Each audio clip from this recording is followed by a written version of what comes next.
Alors, nous poursuivons toujours sur le thème le salut et la conversion.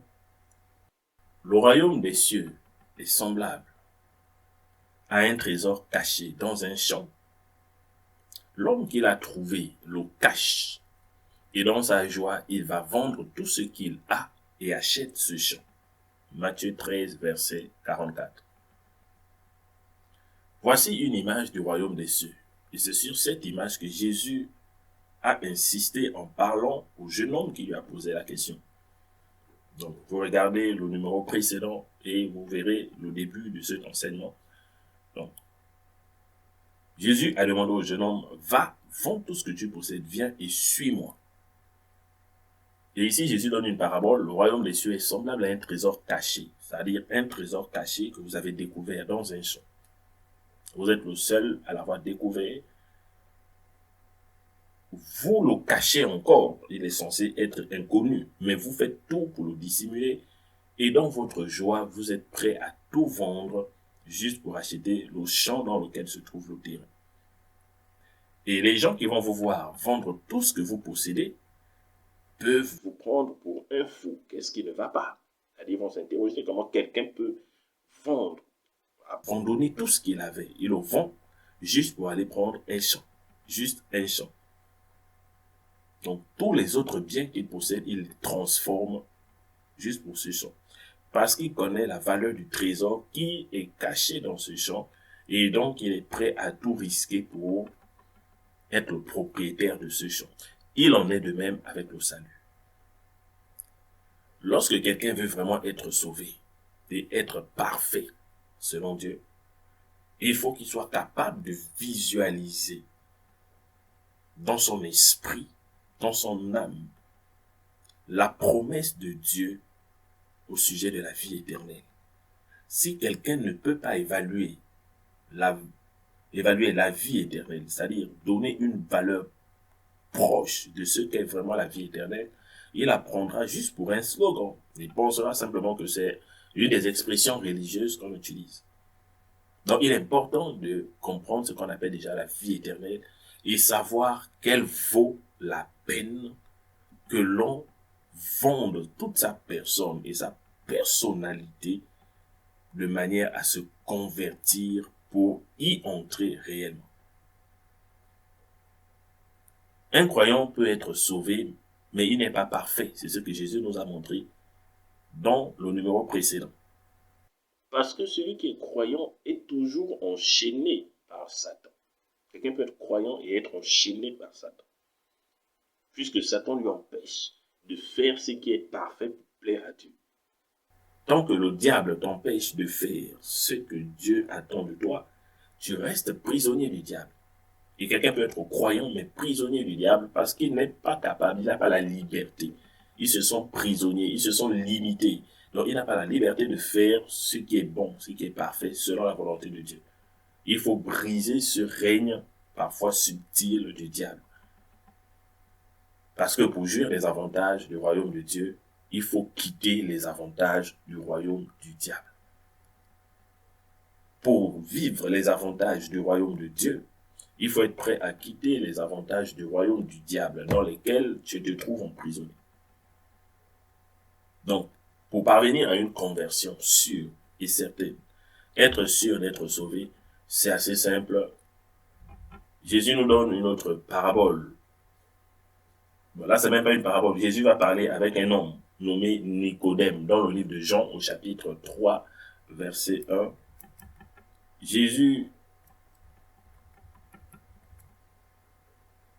Il y eut un homme d'entre les pharisiens nommé Nicodème, un chef des Juifs, qui vint, lui, auprès de Jésus de nuit, et lui dit, Rabbi, nous savons que tu es un docteur, venu de Dieu, car personne ne peut faire ces miracles que tu fais, si Dieu n'est avec lui. Jésus lui répondit, en vérité, je te le dis, si un homme ne naît de nouveau, il ne peut voir le royaume de Dieu. Nicodème lui dit, mais comment un homme peut-il naître de nouveau quand il est vieux? Peut-il entrer dans le sein de sa mère et naître? Jésus dit, en vérité, je te le dis, si un homme ne naît d'eau et d'esprit, il ne peut entrer dans le royaume de Dieu. Donc, avant même que Nicodème ne parle, Jésus savait déjà pourquoi il était en train de tenter de nous flatter en disant tu es un docteur venu de Dieu, car personne, Jésus sait tout ça. Il va droit au but, il lui dit, pour voir le royaume de Dieu, il faut naître de nouveau. Il faut se convertir. Pas la croyance. Tu es un chef des Juifs, ça veut dire qu'il connaît la loi. Cet homme connaît la loi. Voilà pourquoi il vient vers Jésus comme étant un docteur de la loi venu de Dieu. Parce que c'est un domaine dans lequel il se connaît, il se reconnaît. Il sent que cet homme vient vraiment de Dieu et il connaît plus que moi. Donc, il va le voir la nuit pour essayer de conserver son orgueil. Il va le voir la nuit pour qu'il n'y ait pas de témoin. Et Jésus va lui dire, il faut naître de nouveau. Donc, tu connais la loi, c'est vrai, mais tu n'es pas encore né de nouveau. Donc, voilà le principe qu'on appelle la conversion. C'est naître de nouveau. Dans 1 Corinthiens chapitre 10, verset 21, vous ne pouvez boire la coupe du Seigneur et la coupe des démons. Vous ne pouvez participer à la table du Seigneur et à la table des démons. Voulez-vous provoquer la jalousie du Seigneur? Donc, dans la conversion, il faut comprendre qu'on a besoin de naître de nouveau, naître entièrement de nouveau, et d'eau et d'esprit, une nouvelle créature. La conversion doit commencer par vos buts et vos aspirations. Parce que les buts dirigent la vie de quelqu'un. Quels sont les buts que tu t'es vraiment fixé dans la vie? Les buts qui te déterminent si tu réussis ou tu échoues. Parce que personne ne peut parler de réussite s'il ne poursuivait pas un but. Et personne non plus ne peut parler d'échec s'il ne poursuivait pas un but. Donc ce sont les buts que nous poursuivons qui nous classifient dans le succès ou l'échec. Et la bonne question qu'il faut te poser, les buts que tu as, d'où les as-tu tirés? Qui t'inspirent les buts derrière lesquels tu cours avec la dernière énergie? Parce que Jésus a dit à cet homme dans le numéro précédent, viens et suis-moi. Donc ça devait être le nouveau but de cet homme, c'est de suivre Jésus, ça s'arrête là. Suivre Jésus partout où il a besoin de l'homme, où il ira, tu le suis. Maintenant, quel est le but que tu t'es fixé réellement? À quoi tu aspires? Tu aspires. Parce que si ton but n'est pas converti, si quelqu'un n'est pas capable de convertir ses propres, les buts qu'il accepte de se fixer, il ne peut pas être converti. Il faut commencer par la conversion des buts. Sonde les objectifs que tu t'es fixés et commence à observer s'ils viennent de Dieu ou s'ils viennent du diable. Et tu sauras si tu es déjà dans le règne de Dieu ou dans le règne du diable. Un enfant de Dieu ne peut pas avoir les mêmes buts que quelqu'un qui vit sous l'influence du diable. Et c'est dans cela que le diable arrive à séduire beaucoup.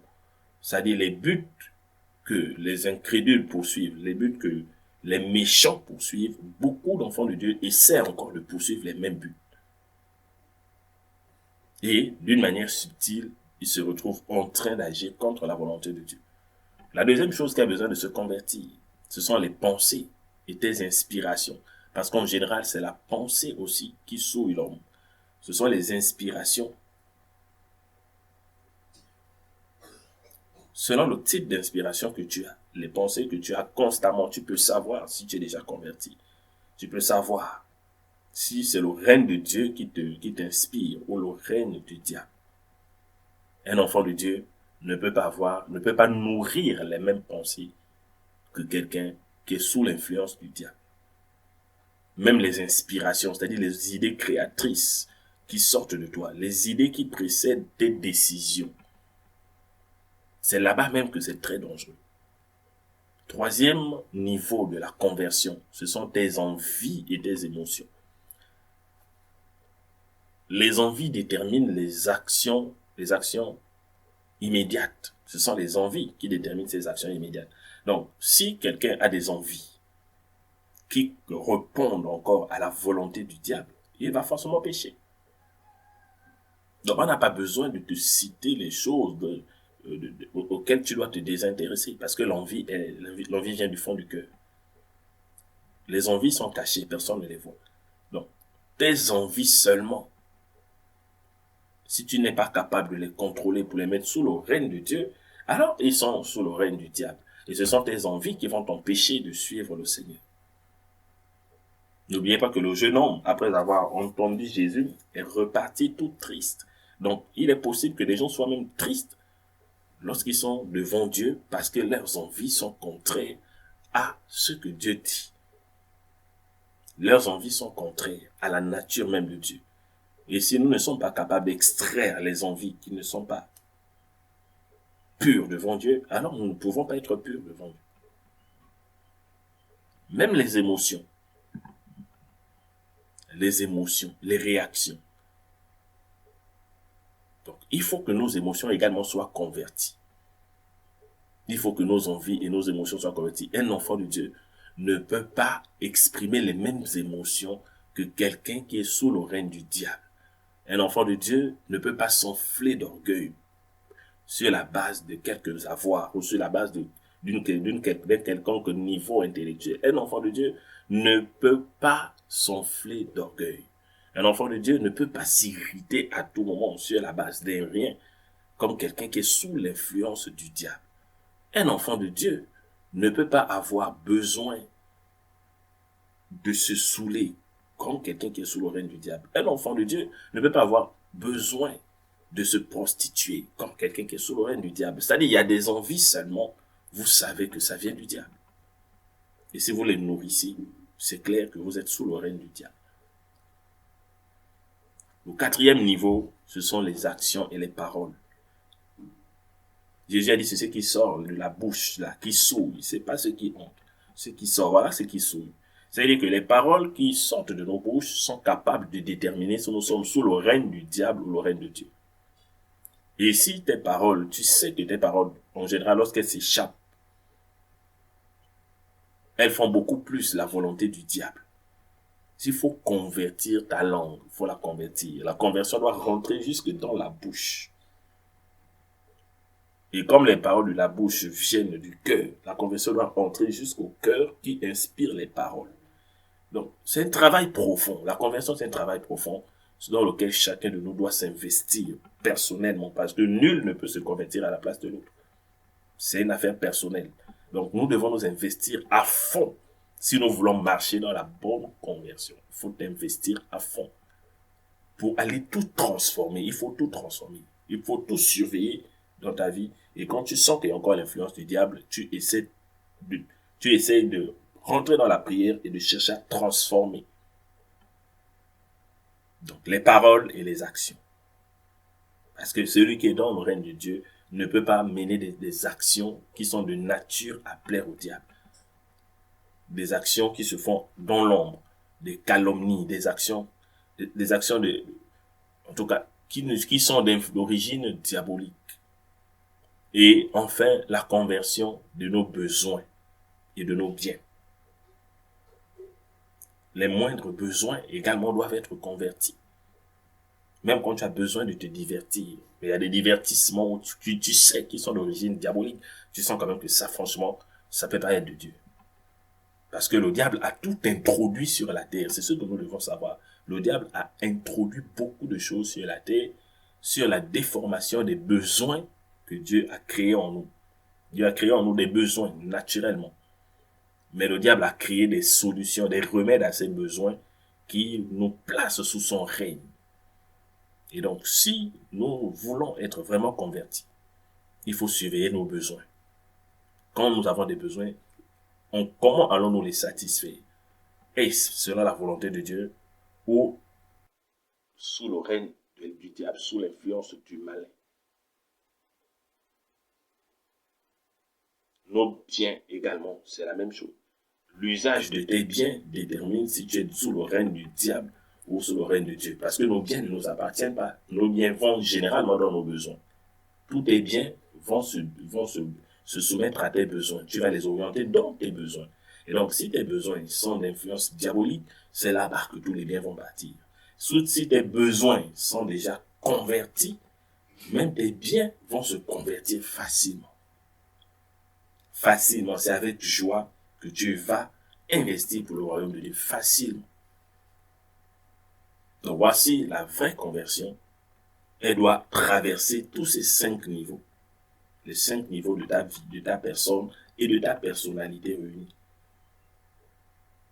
Si tu es capable de transformer, de convertir tes buts, tu es capable de convertir tes pensées et tes inspirations, tu es capable de convertir tes envies et tes émotions, tu es capable de convertir tes paroles et actions, tu es capable de convertir tes besoins et biens, à ce moment, sois-en sûr que tu ne peux pas avoir la même réaction que ce jeune homme avait eu face à Jésus, mais tu le feras plutôt avec joie, parce que tu connais le trésor que tu as découvert dans la vie éternelle. Et tu es prêt à abandonner ta personnalité, à abandonner toute la philosophie diabolique dans laquelle tu vivais et suivre Jésus. Que le Seigneur te bénisse. C'était ça la différence entre être sauvé et être converti. Donc beaucoup cherchent à être sauvés, mais évitent ou fuient la conversion. Malheureusement, celui qui n'est pas converti ne peut pas marcher dans la perfection de Dieu.